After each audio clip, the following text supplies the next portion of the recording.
What I'm about to tell you sounds like fiction, but every word is documented historical fact. Rome 40 AD, the most powerful man in the world, is about to do something so insane that historians would debate for centuries whether it actually happened. He's going to marry his horse in front of the entire Roman Senate with all the pomp and ceremony of a royal wedding. His name was Caligula, and this is just the beginning of the most twisted love story in human history. What would you do with unlimited power? Every person in the known world bows to you. Every desire, every whim, every twisted thought that crosses your mind, you can make reality with a snap of your fingers. Most of us like to believe we'd be noble, we'd help people, make the world better. But here's what terrifies me about power, and what should terrify you too. History shows us again and again that absolute power doesn't just corrupt, it completely destroys their minds. Meet Gaius Julius Caesar Augustus Germanicus, born into the most powerful family in human history, raised in military camps, beloved by soldiers who nicknamed him Caligula, meaning little boots, because of the miniature military sandals he wore as a child. Seems normal, right? Even cute, a little boy playing soldier, destined for greatness. But when Caligula became emperor of Rome at age 24, something inside his mind snapped, and what happened next would redefine the very concept of insanity. Picture this moment. You're a senator in Rome. You've served under Augustus. You've seen Tiberius rule. You think you understand how emperors behave. Then, this young man takes the throne, and at first, everything seems fine. Better than fine, actually. He's generous with money, puts on great games, seems to care about the people. The crowds love him, the military respects him. Even the old senators nod approvingly. Finally, they think, a young emperor with his head on straight. But then you start to notice things. Small things at first. He talks to himself during meetings, stares at nothing for long periods, having conversations with empty air, laughs at jokes no one else heard. He'll stop mid-sentence during important discussions about taxes or military campaigns and cock his head like he's listening to something. When you look around the room, there's nothing there, just silence. But Caligula nods seriously and says things like, "Yes, you're absolutely right," to the empty air. The servants whisper about strange sounds coming from his chambers at night. Not human sounds, but animal sounds.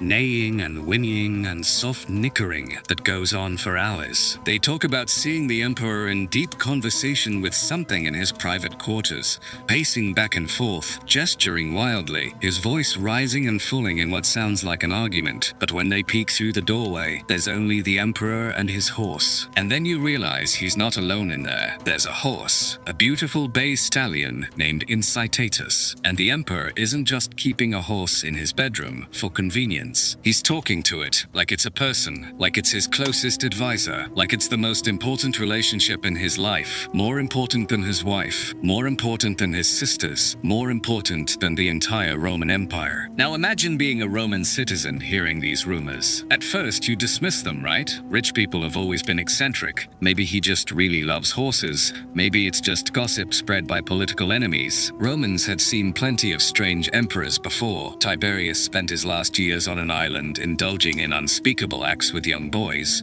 Augustus talked to statues. Compared to that, talking to a horse seemed almost reasonable. But then the emperor makes an announcement that changes everything. He's going to elevate someone to the position of consul, one of the highest officers in Rome, second only to the emperor himself. The consul commands armies, makes laws, represents Rome to foreign nations. It's a position that requires wisdom, experience, political skill, and unquestioned loyalty to the empire. That someone is Incitatus, his horse. They're probably thinking, okay, that's obviously exaggerated. Ancient historians loved to make up crazy stories about emperors they didn't like. Surely this is just political propaganda, a way to make Caligula look bad after his death. But here's the thing that should absolutely terrify you. This isn't made up. This isn't exaggerated. This isn't propaganda. Multiple independent historical sources confirm every detail. Dio Cassius, Suetonius, Pliny the Elder, they all documented what happened next, and their accounts match perfectly. Let me paint you a picture of just how far Caligula's obsession went. Incitatus didn't just live in the palace, he lived better than most Roman nobles. The horse had his own house, not a stable, but an actual house with multiple rooms, complete with furniture furniture designed specifically for a horse, marble stalls that cost more than most Romans earned in a lifetime, purple blankets, and in Rome, purple was reserved for royalty. Only the emperor and his immediate family were allowed to wear purple. The penalty for a commoner wearing purple was death. Incitatus had his own servants, an entire staff of human beings whose only job was to care for this one horse. Some of these servants had been captured in wars and enslaved. Others were Roman citizens who needed work. They were now tasked with brushing a horse's mane, feeding it from golden buckets, cleaning its hooves with silver tools, and making sure its bedding was changed twice daily with the finest linens in the empire. But wait, it gets worse. So much worse. Caligula started inviting Incitatus to dinner parties, official state dinners with foreign ambassadors and important senators. Picture this scene: the most powerful people in the Roman Empire, dressed in their finest togas, sitting around a marble table laden with exotic foods from across the known world, peacocks and flamingos and delicacies that cost a fortune to import. And at the head of the table next to the emperor is a horse eating oats from a golden bow, while Caligula asks its opinion on matters of state. The guests had to sit there and pretend this was normal. They had to nod along when Caligula would say things like,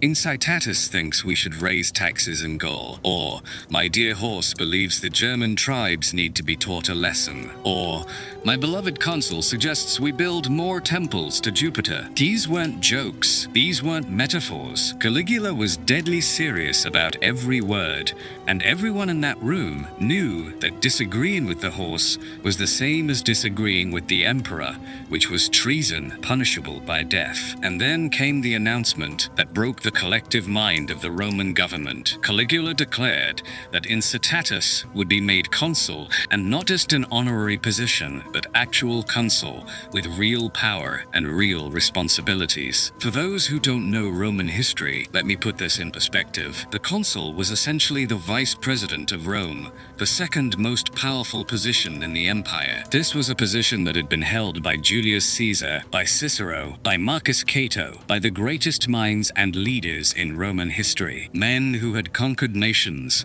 who had written laws that would last for centuries, who had shaped the destiny of the entire world. And Caligula wanted to give this position to his horse. But even that wasn't enough for his twisted mind. What came next was so insane, so completely unhinged, that it would be talked about for the next 2,000 years and would become the gold standard for imperial madness. He decided to marry Incitatus in a public ceremony with all the traditional Roman wedding rituals in front of the entire government of Rome. And the most terrifying part, everyone had to act like it was completely normal and even celebrate it as a joyous occasion. Imagine being tasked with planning this wedding. You're a palace official. You've organized ceremonies for actual human marriages. You understand protocol and tradition and religious requirements. And then your emperor walks up to you and says, "I want you to plan my wedding to my horse." Not a joke, not a metaphor, not a political stunt. He wants an actual wedding ceremony with vows and rings and witnesses and a reception and a honeymoon. What do? You can't say no, because that's treason, punishable by death. And Caligula has already shown he's willing to execute people for much smaller offenses. You can't laugh, because that's insulting the emperor, also punishable by death. You can't run away, because where are you going to go? He rules the entire known world, and his agents are everywhere. You can't even quit your job, because abandoning your post during a crisis is, you guessed it, punishable by death. So you nod and you smile, and you start planning the most insane wedding in human history. The preparations took months, and Caligula spared no expense. He ordered the finest silk wedding dress to be made, custom fitted for a horse by the best tailors in Rome. These were craftsmen who had made clothes for emperors and senators and foreign kings, and now they were taking measurements of a horse and trying to figure out how to make a wedding dress that would fit over 4 legs and a tail. He commissioned a golden wedding crown that would fit on Incitatus's head, encrusted with jewels from across the empire, diamonds from India, rubies from Egypt, emeralds from Britain, all set in a crown designed specifically for a horse. The cost of this crown alone could have fed a small city for a year, But Caligula didn't care. Nothing was too expensive for his beloved. He arranged for the ceremony to take place in the most sacred temple in Rome, the Temple of Jupiter Optimus Maximus, where emperors were crowned and the most important state ceremonies were held. This temple had witnessed the marriages of Augustus, the coronations of heroes, the most solemn religious ceremonies in Roman history, and now it would host a wedding between a man and a horse. The priests were ordered to officiate, and think about those priests for a moment. These are men who have dedicated their entire lives to serving the gods, men who have performed thousands of sacred ceremonies, men who understand the religious law better than anyone else in the empire. And now they're being ordered to marry a man to a horse in the most holy place in Rome. Can you imagine what was going through their minds? The cognitive dissonance of having to treat this as a sacred sacrament, blessed by the gods, but they couldn't refuse, because priests who disobeyed the emperor were executed, and their temples were destroyed. So they studied the ancient texts, trying to find some precedent, some justification, some way to make this ceremony legitimate in the eyes of the gods. They consulted with legal scholars about whether animals could enter into marriage contracts. They debated whether horses had souls, and if so, whether those souls could be joined in holy matrimony. The guest list read like a who's who of the Roman Empire. Every senator was required to attend, every major governor, every important military commander, every wealthy merchant who wanted to stay in the emperor's good graces. Failure to attend would be seen as an insult to the emperor, and everyone knew how Caligula dealt with people who insulted him. The invitations went out across the empire, and the responses that came back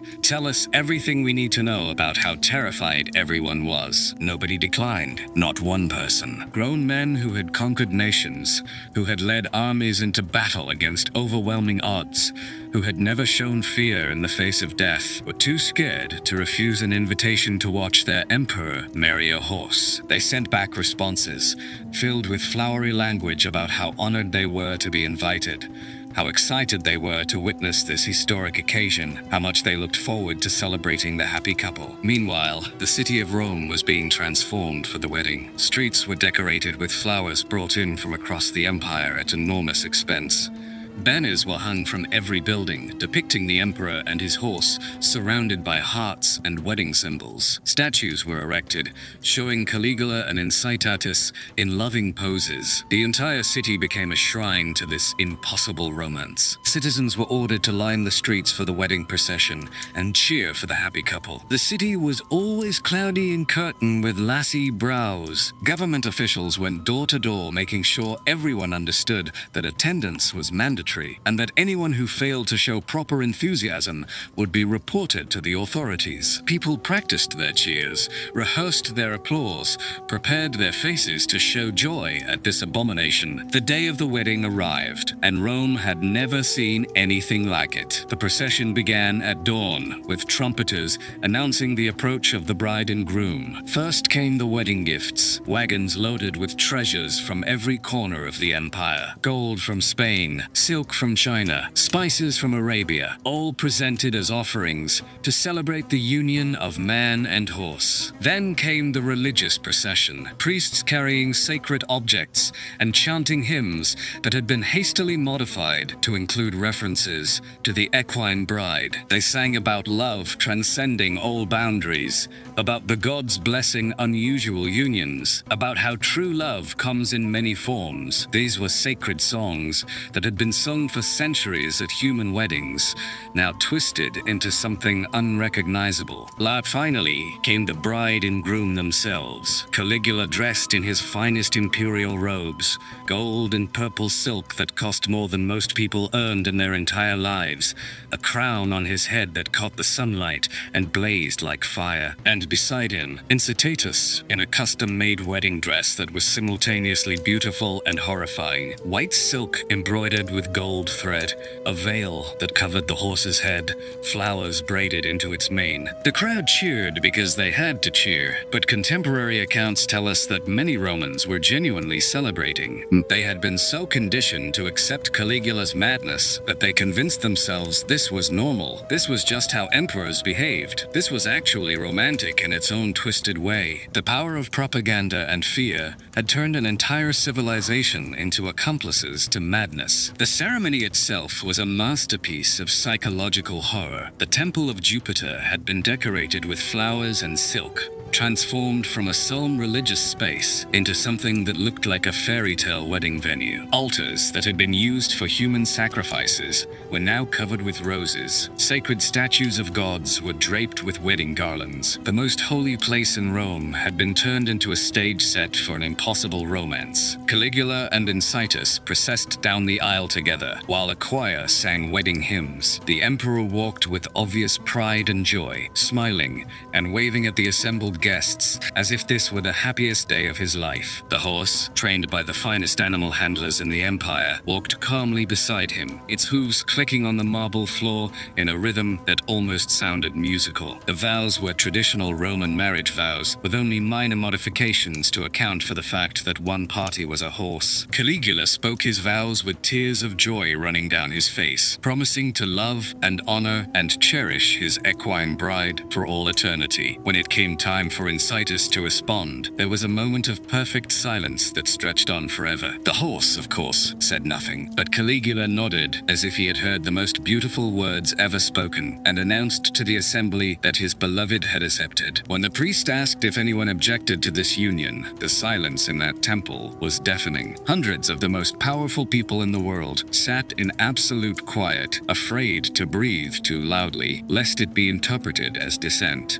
The moment stretched on and on, until finally the priest, his voice barely audible, declared that the couple was now joined in holy matrimony. The kiss was the moment that broke many minds in that temple. Caligula leaned over and kissed his horse on the muzzle, while the assembled guests erupted in applause that was too loud, too enthusiastic, too desperate. People were clapping so hard their hands were bleeding, cheering so loudly their voices were cracking, anything to prove their loyalty and avoid being seen as less than thrilled by this spectacle. But here's the detail that historians tried to suppress for centuries, the one fact that makes this story even more twisted than you could possibly imagine. Caligula didn't just marry his horse as a publicity stunt, or to show off his power, or to humiliate the Roman elite. Contemporary sources, private letters that weren't meant for public consumption, suggest he genuinely believed Incitatus was his equal, his partner, his soulmate. He wasn't performing madness for political effect. He was living it as his reality. After the ceremony, there was a reception that lasted 3 days and 3 nights. The finest foods in the empire were served. Entertainment was provided by the best performers money could buy. Wine flowed like water. And presiding over it all were the newlyweds. Incitatus was seated at the head table on a throne specially designed for a horse,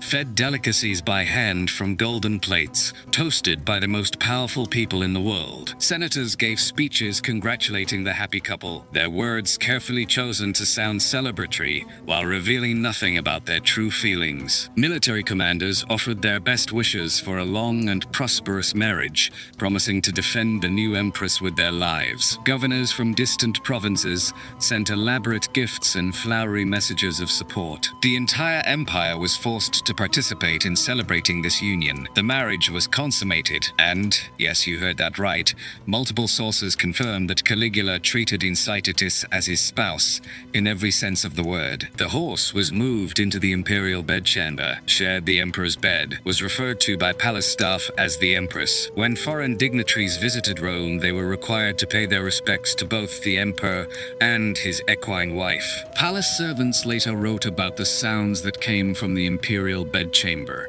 sounds that haunt their descriptions, not just the obvious physical sounds, but the emotional sounds. Caligula talking to his horse like a lover, whispering sweet nothings, having conversations about their future together, making plans for children that could never exist. The complete disconnect from reality was so total that it infected everyone around him. The administrative implications were staggering and revealed just how far Roman society was willing to bend to accommodate absolute madness. Legal documents had to be rewritten to account for the fact that the emperor's spouse was a horse. Marriage contracts, inheritance laws, succession protocols, diplomatic agreements, everything had to be modified to include provisions for an equine empress. Court protocols had to be completely rewritten. How do you address a horse in formal situations? How do you seat a horse at state dinners? How do you include a horse in official portraits? How do you explain to foreign ambassadors that they need to show proper respect to an animal? Palace staff spent months developing new etiquette rules that everyone had to memorize and follow perfectly. The line of succession became a nightmare, because what happens if the emperor dies and his heir is a horse? These weren't theoretical questions that could be ignored. Palace lawyers spent months trying to figure out the logistics of a horse ruling Rome. They wrote detailed memos about whether animals could inherit property, whether horses could make legal decisions, whether the empire could theoretically be ruled by a non-human entity. Some of the most brilliant legal minds in history were forced to spend their time debating whether a horse could be crowned emperor of Rome. They researched ancient precedents, consulted with religious authorities, even developed elaborate theoretical frameworks for how an animal government might function. The sheer intellectual waste was staggering. Minds that could have been solving real problems were instead trying to figure out how to make a horse into a functioning head of state. Meanwhile, the Roman people were slowly losing their minds trying to process what was happening to their empire. Some convinced themselves this was all normal, that emperors had always been eccentric, that love comes in many forms and who were they to judge? Others whispered in private about how far their great empire had fallen, how their ancestors would be ashamed, how the gods must be planning some terrible punishment for this blasphemy. But everyone, absolutely everyone, was too terrified to speak out publicly because they had all seen what happened to people who opposed Caligula. The emperor's paranoia was legendary, and his punishments were creative in their cruelty. People who made jokes about the imperial marriage disappeared in the night. Senators who seemed less than enthusiastic about the new empress found themselves charged with treason. Even children who asked innocent questions about why the emperor was married to a horse were reported to the authorities. The psychological toll on Roman society was immense. Parents had to explain to their children that yes, the emperor was married to a horse, and yes, this was perfectly normal and wonderful. Teachers had to modify their lessons to include positive references to human-animal marriages. Priests had to give sermons about how the gods blessed all forms of love. The entire culture was forced to pretend that insanity was sanity. Foreign relations became a diplomatic minefield. Ambassadors from other nations arriving in Rome had to navigate the impossible situation of treating a horse as a legitimate member of the imperial family. Imagine being a diplomat from Egypt or Gaul trying to negotiate a trade agreement and being told you need to get approval from the emperor's horse. How do you report that back to your own government? How do you maintain any credibility when you have to explain that Roman foreign policy is now being influenced by an animal? Some foreign leaders tried to humor the situation by sending gifts specifically for incitatus, golden horseshoes, exotic foods suitable for horses, jeweled bridles and saddles. Others simply refused to acknowledge the marriage and found their diplomatic relations with Rome suddenly deteriorating. The entire Mediterranean world was forced to choose between maintaining good relations with Rome and maintaining their sanity. The emperor's relationship with Incitatus became more intense and more public as time went on. He claimed the horse gave him military advice and started making strategic decisions based on what he said Incitatus told him. Battle plans were drawn up according to the horse's supposed preferences. Troop movements were decided by consulting with the animal. The greatest military in the world was being commanded by a horse that existed only in the emperor's imagination. He appointed Incitatus to important government positions beyond just consul. The horse was made a senator, a judge, a military commander, a religious authority. Palace staff had to maintain the fiction that a horse was actively participating in government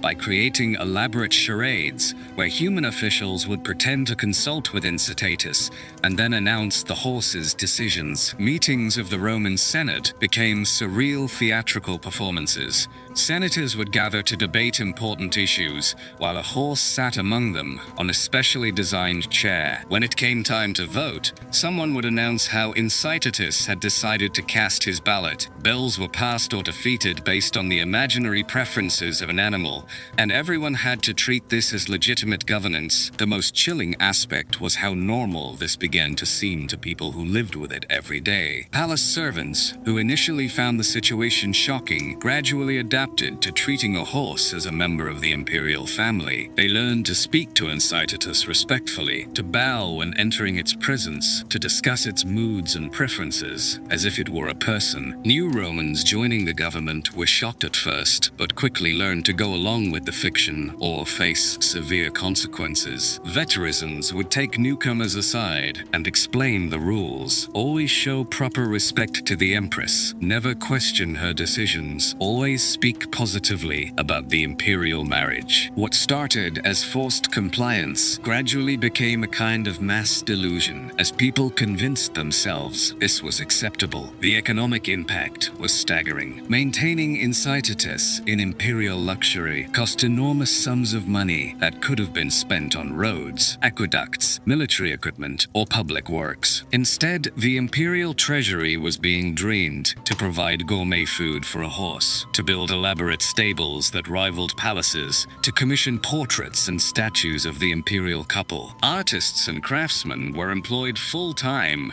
creating artwork celebrating the marriage between Caligula and his horse. Mosaics, frescoes, sculptures, tapestries, all depicting this impossible romance in the most positive light possible. The greatest artistic talents in the empire were forced to use their skills creating propaganda for a relationship between a man and an animal. Literature was affected too, as poets and writers were encouraged to compose works celebrating the imperial marriage. But with that, epic poems comparing Caligula and Incitatus to legendary lovers, romantic songs about their courtship, even dramatic plays depicting their wedding as a triumph of true love over conventional boundaries. The entire cultural output of Rome was being warped to accommodate one man's delusion. What makes this story truly terrifying isn't just the madness of one man, but how an entire civilization adapted to support that madness. Modern psychologists studying Caligula's case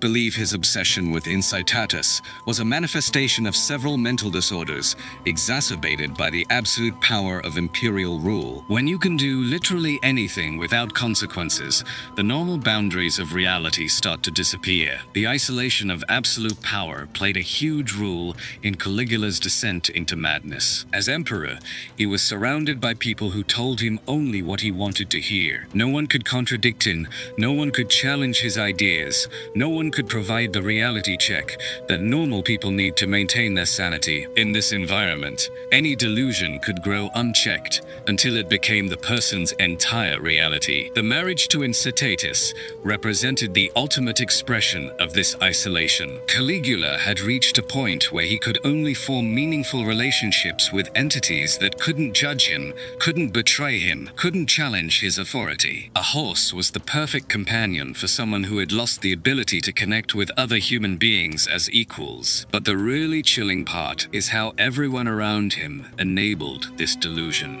Every senator who applauded the wedding, every priest who performed religious ceremonies for a horse, every palace servant who addressed Incitatus as empress, they all became participants in maintaining Caligula's disconnection from reality. Their fear of punishment turned them into collaborators in his madness. Contemporary accounts suggest that some people genuinely began to believe the imperial marriage was normal and appropriate. The human mind has an incredible capacity to rationalize almost anything when survival depends on it. People convince themselves that maybe love really could transcend species boundaries. Maybe the gods really did approve of this union. Maybe this was just a new form of imperial tradition. The children growing up in Rome during this period provide the most heartbreaking evidence of how deeply this madness penetrated society. Kids who lived through Caligula's reign grew up thinking it was perfectly normal for emperors to marry animals. When they became adults, they had to consciously unlearn the twisted reality they had been raised in. Some never fully recovered from the psychological damage of having their basic understanding of relationships warped during their formative years. Religious authorities struggled with the theological implications of the imperial marriage. If the emperor was divine, as Roman religion claimed, then his actions must be divinely inspired. But how could the gods approve of a marriage between a man and a horse? Some priests developed elaborate theological justifications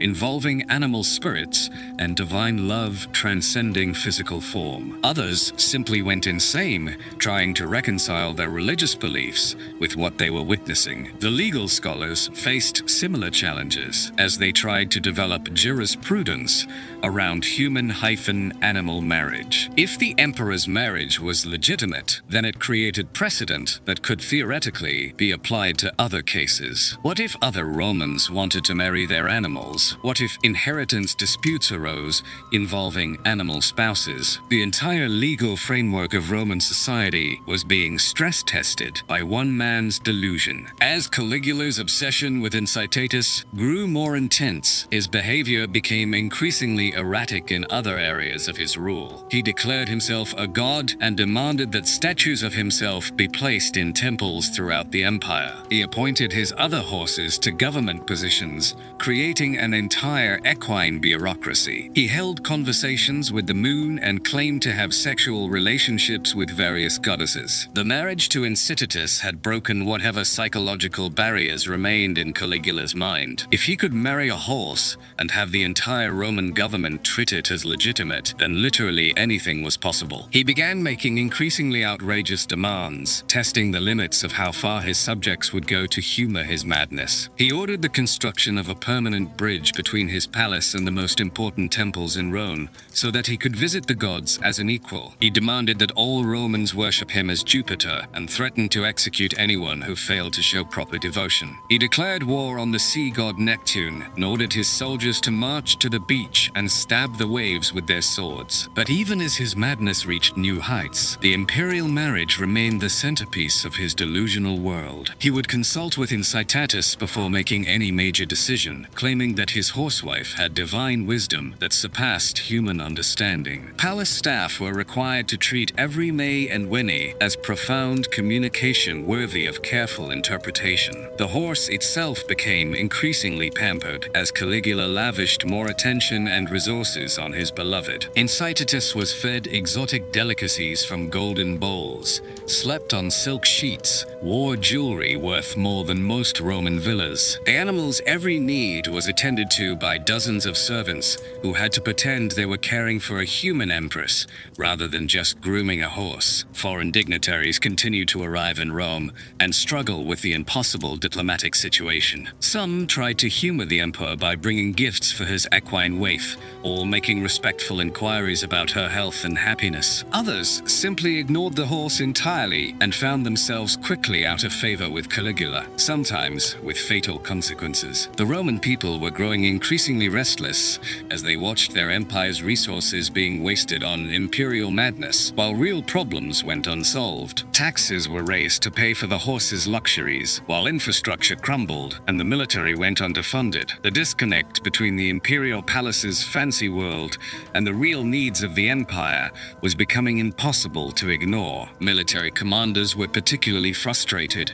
as they found themselves taking orders that allegedly came from a horse. Battle strategies devised by consulting with Incitatus led to defeats and casualties that could have been avoided with rational planning. The greatest army in the world was being weakened by decisions made by an animal that existed only in the emperor's imagination. And the breaking point came when Caligula announced that he planned to make Incitatus his sole heir, cutting out all human relatives from the line of succession. This meant that when the emperor died, a horse would theoretically become ruler of Rome. Even the most loyal supporters realized that this level of madness threatened the very existence of the empire. The conspiracy that formed against Caligula included some of his closest allies, people who had supported him through years of incredible increasingly erratic behavior, but finally realized that his obsession with incitatus threatened to destroy Rome itself. The Praetorian Guard, the elite soldiers sworn to protect the emperor, began meeting in secret to plan his assassination. The conspirators faced a unique challenge because killing Caligula meant deciding what to do about incitatus. The horse had been legally married to the emperor and held official government positions. Some argued that eliminating incitatus would be necessary to completely erase the madness of Caligula's reign. Others felt that killing an innocent animal would be going too far, even to save the empire. The assassination plot required careful timing because Caligula was rarely separated from his equine wife. The conspirators had to wait for one of the few occasions when the emperor would be away from his horse long enough for them to strike. They chose a public event where protocol required Caligula to appear without incitatus, creating a brief window of opportunity. On January 24th, 41 AD, after ruling for less than 4 years, Caligula was assassinated by members of his own Praetorian Guard. The murder was brutal and swift, carried out by men who had finally reached their limit of tolerance for imperial madness. But here's the detail that will haunt you. When the conspirators burst into the palace to ensure the emperor was dead, they found evidence that his final hours had been spent with incitatus. The horse was discovered in the imperial bedchamber, still wearing the golden jewelry that Caligula had placed on it that morning. The animal seemed confused by the sudden chaos, unable to understand that its world of luxury and attention was about to end. Palace servants later reported that incitatus appeared to be looking for Caligula, as if wondering where its devoted caretaker had gone. After Caligula's death, the new emperor Claudius immediately moved to erase all traces of the imperial marriage. Incitatus was stripped of all official titles and government positions, removed from the palace, and relocated to a simple stable on the outskirts of Rome. The marriage was annulled, the wedding records were destroyed, and anyone caught discussing the horse empress faced severe punishment. But the damage to Roman society had already been done. The precedent had been set that an emperor could do literally anything, no matter how insane, and the entire government would go along with it. This moment, this marriage between a man and a horse, marked a point of no return in the decline of Roman Republican values and the rise of absolute imperial power. The psychological trauma inflicted on Roman society lasted for generations. People who had lived through Caligula's reign struggled to trust their own judgment about what was normal and what was madness. Children who had grown up thinking human-animal marriage was acceptable had to relearn basic social boundaries. The collective sanity of an entire civilization had been damaged by one man's delusion. Historians would debate for centuries whether the marriage to incitatus actually happened or was just propaganda created by Caligula's enemies. But the evidence is overwhelming and consistent across multiple independent sources. The marriage happened. The horse held government positions. The entire Roman Empire was forced to participate in celebrating and maintaining this impossible relationship. Today, as we look back on this impossible story, we should remember that it really happened. A Roman emperor really did marry his horse in a public ceremony. The most powerful government in the world really did treat an animal as a legitimate member of the imperial family. And perhaps most chillingly of all, everyone went along with it because they were too afraid to speak the truth. The marriage between Caligula and Incitatus lasted less than 3 years, but its impact on history was permanent. It showed that human civilization is far more fragile than we like to believe, that the line between sanity and madness is thinner than we imagine, and that absolute power doesn't just corrupt, it can turn reality itself into a nightmare that entire societies are forced to live.